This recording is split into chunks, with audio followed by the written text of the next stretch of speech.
اعوذ باللہ من الشیطان الرجیم، بسم اللہ الرحمن الرحیم۔ دوستوں اور پیارے بھائیوں، امید کرتا ہوں کہ آپ سب خیریت سے ہوں گے اور میری دعا ہے کہ اللہ تعالیٰ آپ سب کو ہمیشہ خوش و آباد رکھے۔ آج کی ویڈیو میں ہم آپ کو ایک بدچلن عورت کا واقعہ سنائیں گے۔ اس سے پہلے ہمارے چینل پہ نئے آنے والے دوستوں سے التماس کی جاتی ہے کہ ہمارے چینل کو سبسکرائب کر کے بیل آئیکن کو آن کر لیں تاکہ مزید اچھی سے اچھی ویڈیوز آپ کو ملتی رہیں۔ دوستوں اور پیارے بھائیوں، بنی اسرائیل کے ہاں ایک پہاڑ تھا جس سے وہ لوگ بڑی عظمت والا سمجھتے تھے اور اس پہاڑ کی بڑی عظمت و توقیر کرتے تھے، یہاں تک کہ اگر کسی بات کا فیصلہ کرتے وقت قسم کھانے کی نوبت آتی تو وہ لوگ اس پہاڑ پر چڑھ کر قسم کھاتے اور لوگ اسے سچا مان لیتے۔ دوستوں، اسی شہر میں ایک خوبصورت عورت بھی تھی جس کا ایک نوجوان سے ناجائز تعلق تھا۔ اس عورت نے اس نوجوان کو اپنے گھر پر بلانا شروع کر دیا۔ اس کے شوہر کو شک و شبہ ہو گیا۔ شوہر نے بیوی سے کہا کہ مجھے شک ہے کہ میری غیر موجودگی میں تم سے ملنے کوئی آتا ہے۔ عورت نے انکار کیا تو شوہر نے کہا کہ اگر تو سچی ہے تو پہاڑ پر جا کر قسم کھا کہ تیرا کسی نوجوان سے ناجائز تعلق نہیں ہے۔ عورت کہنے لگی، ہاں، کل میں پہاڑ پر چڑھ کر قسم کھانے کے لیے تیار ہوں۔ اس بدچلن عورت نے کسی طرح اپنے عاشق سے مل کر یہ کہہ دیا کہ کل تم پہاڑ کے نیچے گدھا لے کر کھڑے ہو جانا، میں اور میرا شوہر پہاڑ پر چڑھنے کے لیے وہاں آئیں گے۔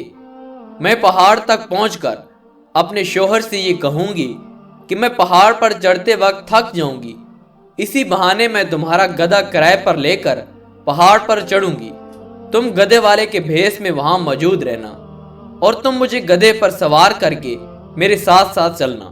ناظرین گرامی، چنانچہ جب دوسرے روز میاں بیوی پہاڑ پر چڑھنے کے لیے گھر سے نکلے اور چلتے چلتے پہاڑ کے پاس پہنچے تو وہاں اس بدچلن عورت کا عاشق گدھا لے کر گدھے والے کے بھیس میں موجود تھا۔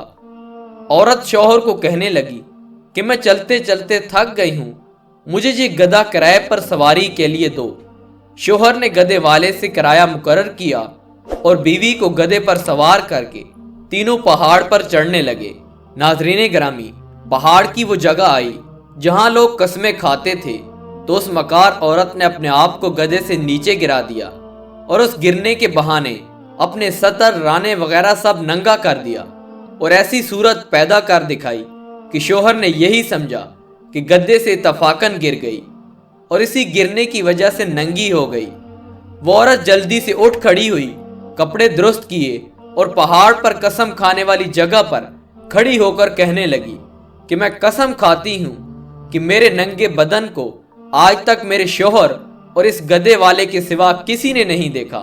ناظرین گرامی، اس کا شوہر مطمئن ہو گیا کیونکہ اس نے یہی سمجھا کہ اس کا ننگا بدن گدھے والے نے گدھے سے نیچے گرتے وقت اتفاقاً دیکھ لیا۔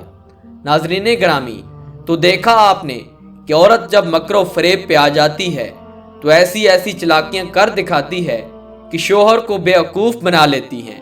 ناظرین گرامی، لیکن اسے یہ نہیں پتا کہ آج مکر و فریب کی وجہ سے اس نے اپنا گناہ چھپا بھی لیا اور کسی کو پتہ بھی نہیں چلا، تو کل قیامت کے یہ مکر و فریب اور ناجائز تعلق والی مکاریاں کبھی نہیں چھپیں گی، کیونکہ یہ اس لیے کہ اللہ تعالیٰ کو سب کچھ معلوم ہے۔ اللہ تعالیٰ سے کچھ چھپا ہوا نہیں ہے۔ دنیا والوں سے چھپ سکتا ہے لیکن اللہ تعالیٰ سے کبھی کچھ نہیں چھپایا جا سکتا۔ دوستوں اور پیارے بھائیوں، حضور اکرم صلی اللہ علیہ وآلہ وسلم نے ایسی عورت کا عذاب بھی بتا دیا کہ ایسی عورت جہنم میں سینے کے بل چلے گی۔ دوستوں، واقعہ پسند آئے تو اس ویڈیو کو لائک کریں، ہمارے چینل کو سبسکرائب کریں اور دوسرے بھائیوں میں بھی شیئر کریں، کیونکہ ایک اچھی بات دوسروں تک پہنچانا صدقہ جاریہ ہے۔ جزاک اللہ۔